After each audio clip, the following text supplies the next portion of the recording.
What is this strange place? I don't remember how I got here.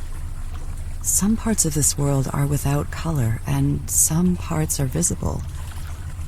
But the rest of it is like a void. I can almost detect there's more here. I can't see it, but I can feel it. Almost like I don't have the capacity to see. Just yet.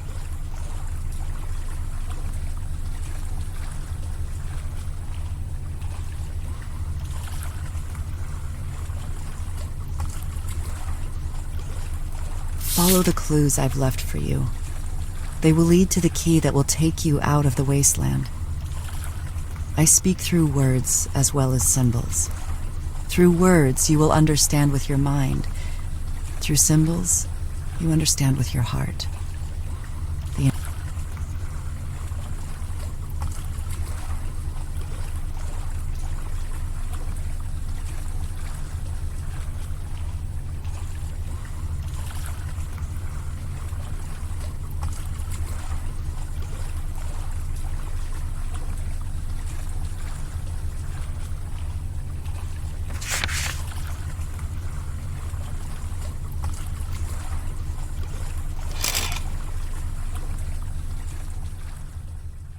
I'm in a different world now. In this one I can see everything. It feels different. The colors are so vivid.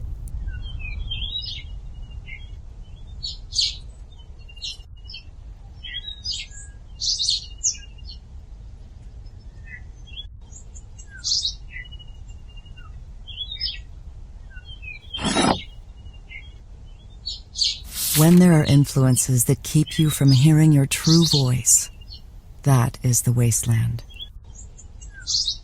There is a reference in these notes to the wasteland. I remember reading a lecture where Joseph Campbell spoke about the wasteland as a theme in mythology. It was a place where people believed in things they did not really believe and did things that were against their true nature. Could this be what the notes refer to?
Birds symbolize the soul across many belief systems. Carl Jung once said, "What use now is his lofty perch and his wide horizon, when his own dear soul is languishing in prison?" Lately, this is how I've been feeling. Trapped.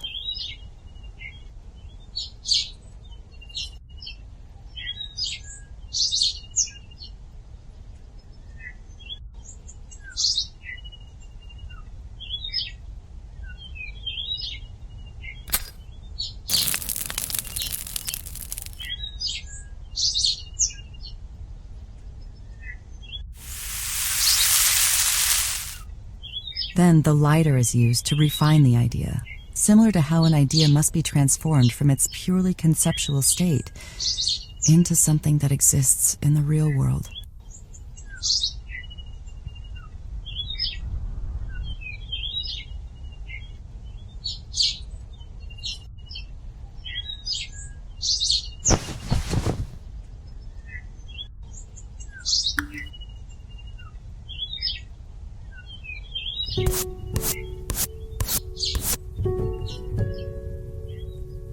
After painting on that canvas, the painting became real.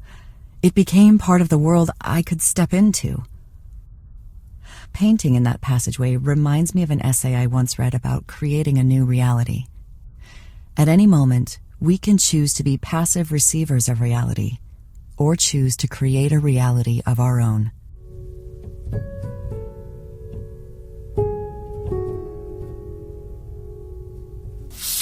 When was the last time you remained silent and still enough to hear the voice within? It will guide you to the key. I keep finding these notes that refer to the voice within. If I were to draw from my studies reading Carl Jung, I would say this voice within refers to the soul, the heart, or the unconscious. Jung argued that the unconscious had a profound influence on the lives of individuals. Those who ignored their unconscious ran into frustrations and suffering.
Sometimes detours are necessary to move forward. Lately, my life feels like it's been going down the wrong path. It's difficult finding satisfaction with the art I'm making, and the workload is quite grueling too. It feels like I'm stuck on a treadmill that keeps going faster and faster, and it becomes harder to keep up. What if all this busyness is just a trap, distracting me from pursuing something better?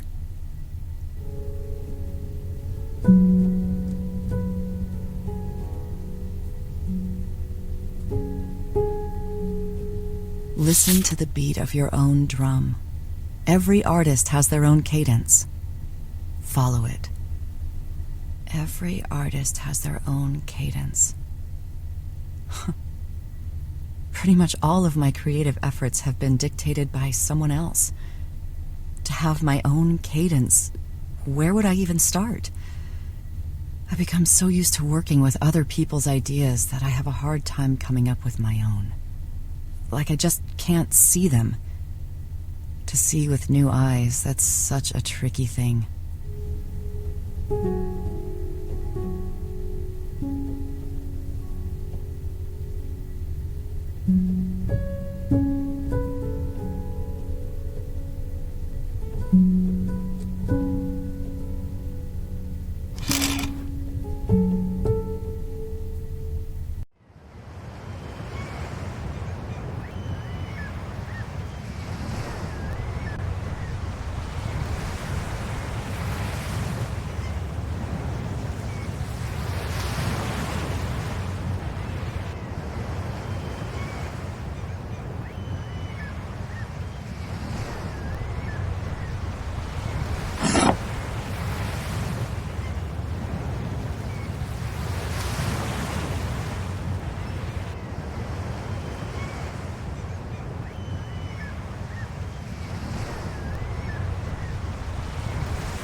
Each world yields to the power of its own color. That note indicates what I've started to notice. Each world seems to have its own color theme in the items I pick up, and each world uses a different color of paint. Blue was the primary color for the alley cafe, red for that ornate house, and green for this foggy cliffside.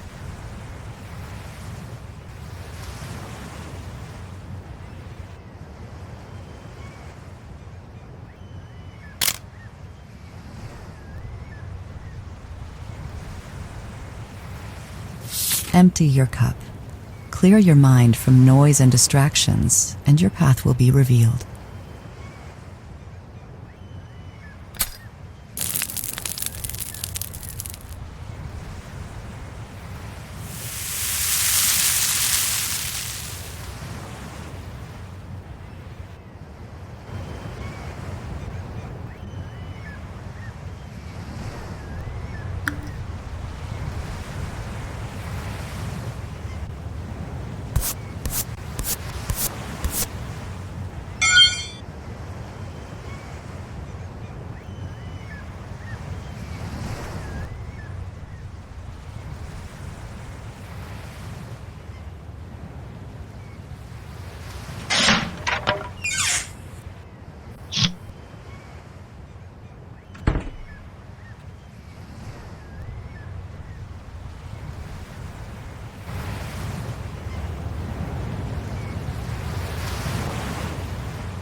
Chop down and clear away every tree which does not bear good fruit. Look past distractions and what is not essential, and your path will be revealed. The messages I'm getting from this world seem to be about clearing away obstacles in order to move forward and find a new path. I remember a story about a wise man who was pouring tea for an impatient man who had come to visit him because he wanted to know the meaning of life. The wise man kept pouring the tea, while the impatient man kept talking and asking questions, and the tea began to overflow in his cup. The impatient man protested, saying, "Stop, can't you see it's full?" And the wise man said, "Just so, like this cup, you are full of your own opinions and speculations. How can I teach you unless you first empty your cup?" I've always liked this story. To empty yourself so that you may be filled with something new.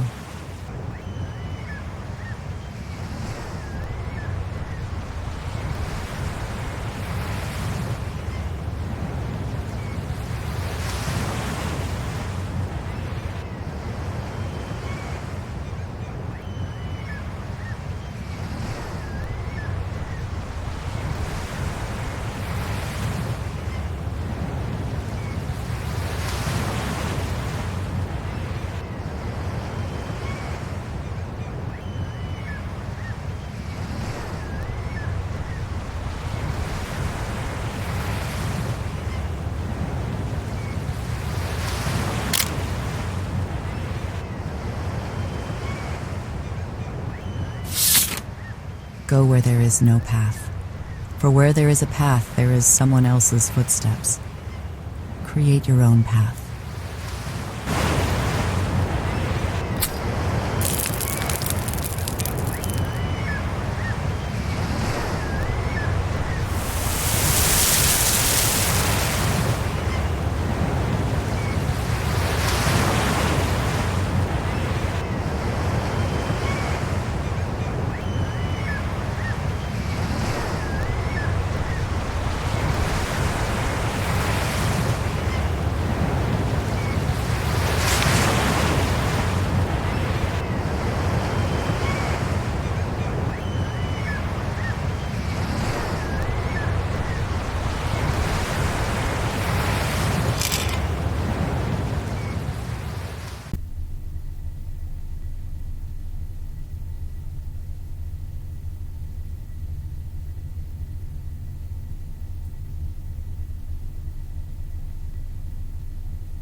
Dying to old ways of thinking and being creates a path for new life out of the wasteland.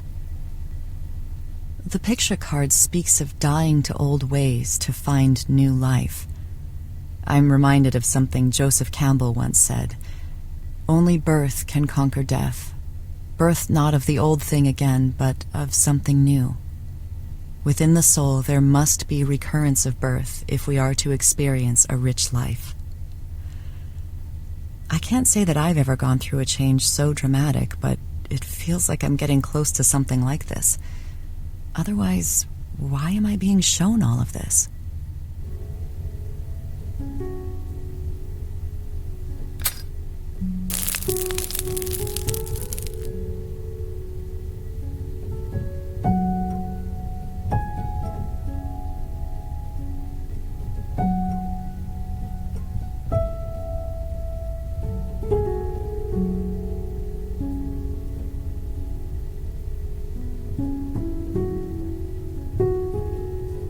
The more you listen, the easier it becomes to hear the voice within.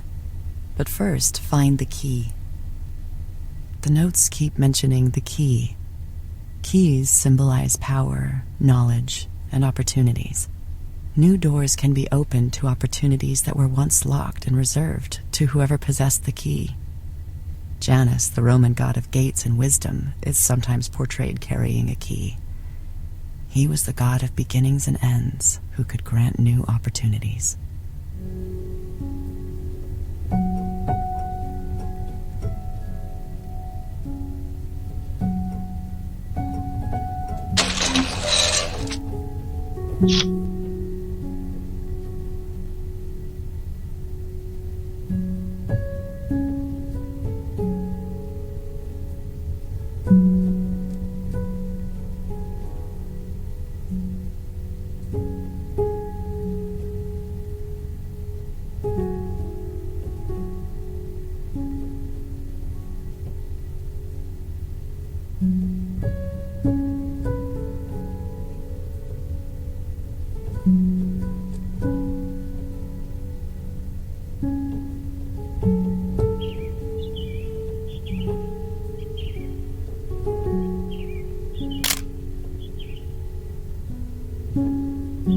Where does your greatest passion meet the world's greatest need?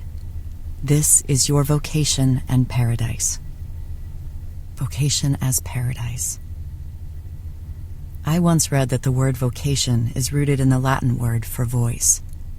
Then perhaps our vocation is not something we simply pursue, but is more of a calling that is heard. It is in listening, not pure willfulness, that our true path is discovered. But how to discern between that voice within and the voices of the wasteland that lead down a false path?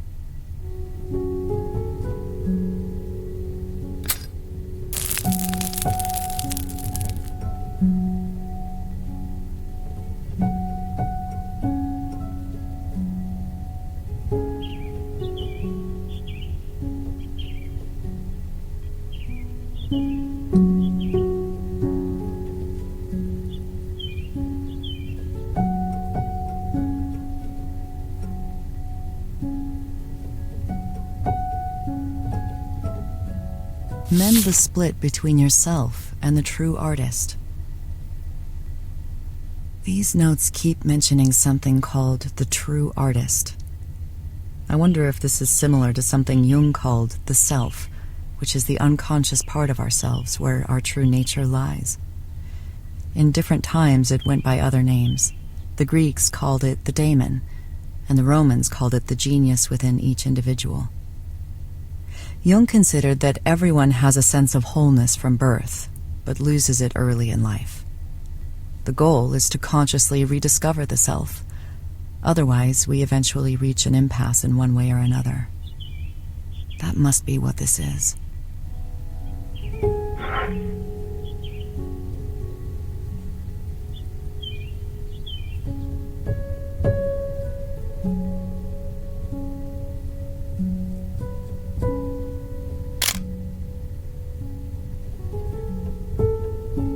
What you seek is closer than you think. Mirrors symbolize a gateway to truth through inner contemplation and reflection, which allow us to see truths within ourselves. I saw a mirror in a museum once with the inscription, "Be clean and bright, and reflect what is in your heart." I think this points to knowing who you are, so that you can be who you are.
Now I'm in another world similar to the first, where there is this feeling of a void. But I'm getting the same sense that there may be more to this world that I cannot see just yet.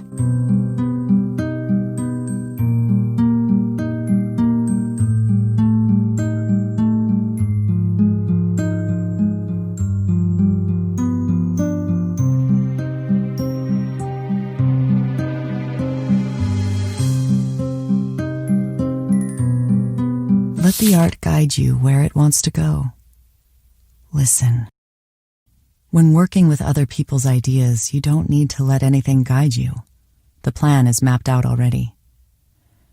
To let the art guide you where it wants to go sounds like intuition. I once read that intuition is letting the painting paint itself. That requires a lot of trust in something you can't quite predict or see.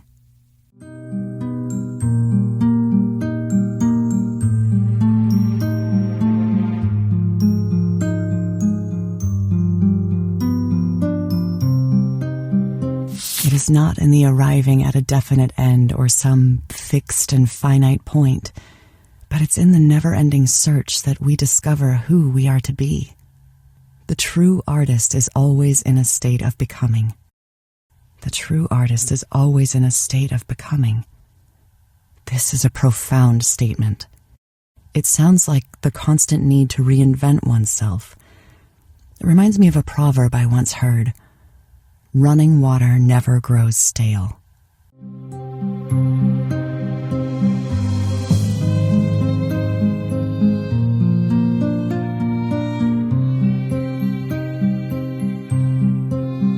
When tasting the fruit of our true essence, the direction of our lives are forever altered, and our souls cannot find peace and fulfillment until we realize our true purpose. To taste the fruit of our true essence sounds like seeing with new eyes. I've never experienced this, but I've heard it's like waking up to a new reality where everything looks and feels different.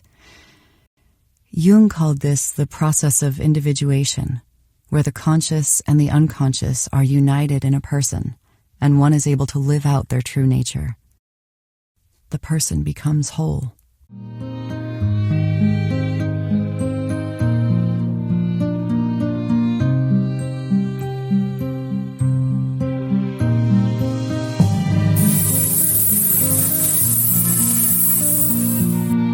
Love and courage are at the root of a true creative act.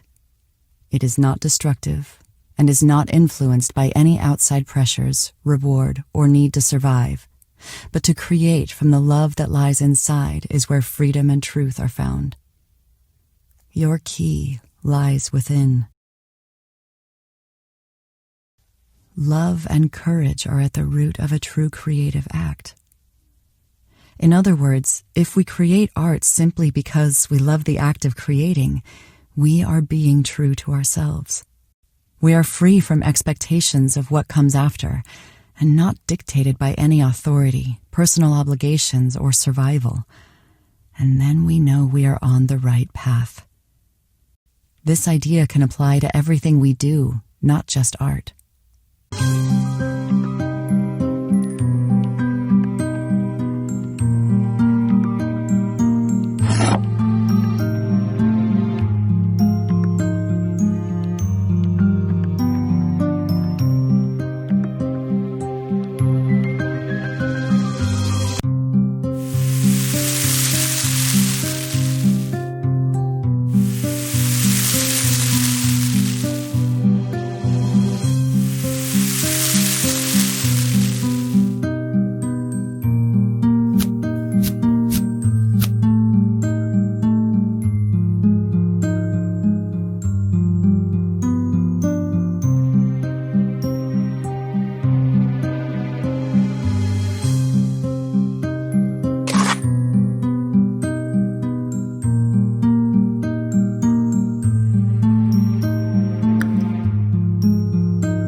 Everyone must stand at the crossroads and decide if they will allow their eyes to be opened to the truth of who they are to become, or be molded into a facade of a self created by the wasteland.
The TV is a modern symbol for an idea I once read about called sequestration.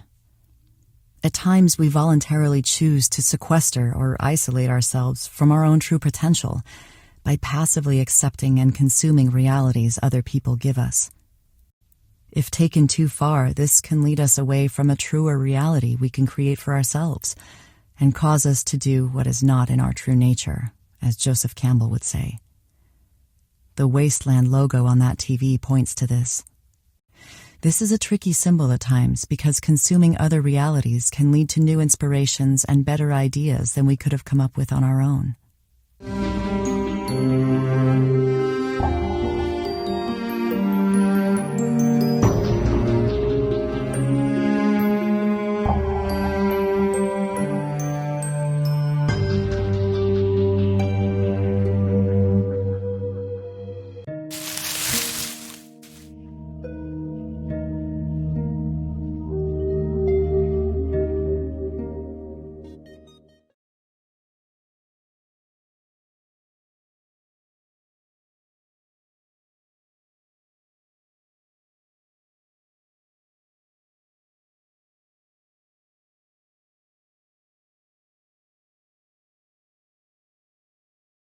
Where before you used to be jagged, now you are elegant and in rhythm with yourself.